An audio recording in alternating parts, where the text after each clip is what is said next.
I'm Ben with the BTC Sessions, and this is your Bullish Bit, brought to you by BitRefill.com, the easiest way to get living on a Bitcoin standard. Head to their website and pick up gift cards for great places like Amazon, Apple, DoorDash, prepaid MasterCards, and plenty more. You can check them out at the links down below.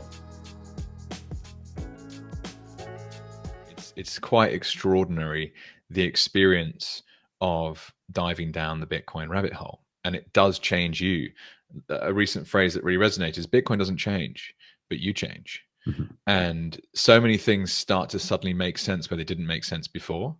And that can be in, economics. I went to university, did a business management degree, studied pretty high level economics, and never really enjoyed it and never really understood what the fuck I was talking about.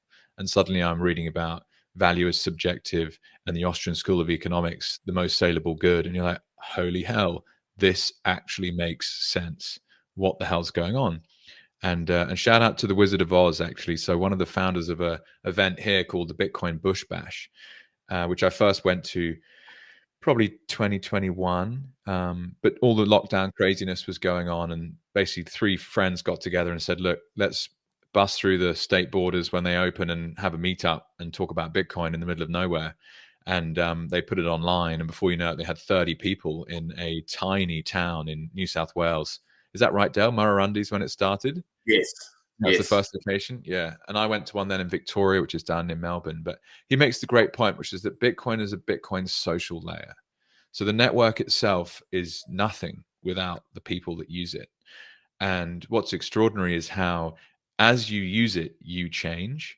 And so I absolutely buy into the fact that the community of people that you see today in the Bitcoin space hold what will one day be the central set of morals and ethics, productivity, focus, and providing value. And that's what society will look like in the future.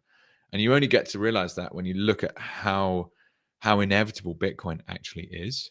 And even Ben's point at the start about the interoperability of some software companies that are building products, like it's like a snowball running down a mountain, is getting bigger and bigger and bigger and faster and faster and faster. And eventually it's just going to explode and no one's going to be able to not use it.